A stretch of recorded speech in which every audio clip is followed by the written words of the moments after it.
बीमारी धैले बा पियर होए के पत्ता सूखे के ओकरा के हमनी कोरोना समझै तारी। ये आदमी में तो पकड़ रही बा बाली जाली में पकड़ ले बा तो एकरो स्थानीय सरकार के तरफ से आरटीटी पीसीआर लेखा कोनो टीटीए से सलाह सुझाव भी हुई तो बहुत बढ़िया रही। लेकिन ऐसा तो कोनो गाँव पालिका नगर पालिका की तरफ से ऐसे नहीं हुई।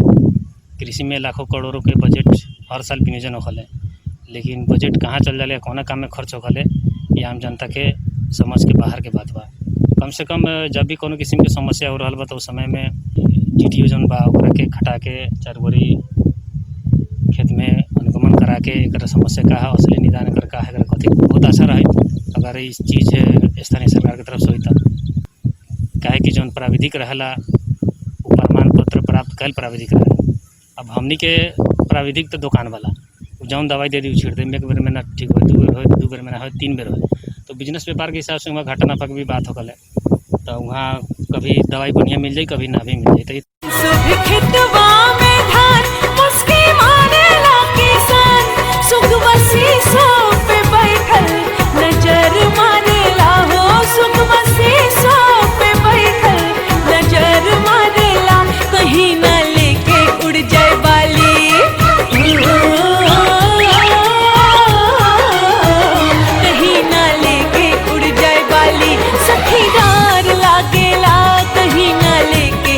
पालिका अंतर्गत जौन प्राविधिक के लोग रहले वो तालीम प्राप्त अनुभवी लोग रहले तो हमरा यह कहना बा कि स्थानीय सरकार के तरफ से किसान के जौन भी समस्या आ रहा बाटे बाली नाली में ओकरा ला पहल होके चाहिए अनुगमन होके चाहिए कैसन किस्म के दवाई छिटला पर बढ़िया रही एकरा भी प्रयास भरपूर होके चाहिए।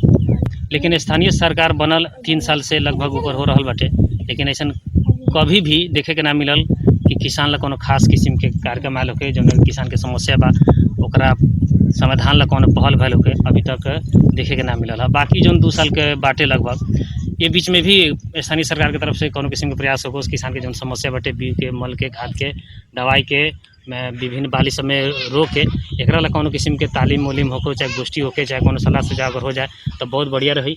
जनता के इतना महसूस जरूर हुई कि हाँ स्थानीय सरकार जो बनल बाटे खास करके हम जनता ला ही बनल बाटे। अब बजट ही इतना न दे दिले बा गाँव पालिका नगर पालिका में कि मुखिया जी लोग हिसाबे करते करते व्यस्त हो जाता न कभी फोन उठावे के फुर्सत न कभी जनता के समस्या बुझे के फुर्सत। सब दिन पहल के जौन समस्या जिंगी बा ओकर जिंगी समाधान बहुंगी आ रहा बा। गाँव घर में आजकल पंचायती के जौन समस्या बा बहुत ज़्यादा हो गया पहले के तुलना में ज़्यादा बढ़ गया बा। स्थानीय सरकार भेला के बावजूद भी पंचायती संबंधित निकाय में न्यायपालिका में कोनो किस्म के समाधान नहीं है। हम लास्ट में इतने कहें कि जनता के जौन समस्या बाटे किसान के खास करके जौन समस्या बा संबंध होके चाहिए किसान के हक हित में काम हो और यह सब विश्वास भी बाटे कि हमारी बात सुन के स्थानीय सरकार लोग जरूर पहल और प्रयास करी। धन्यवाद।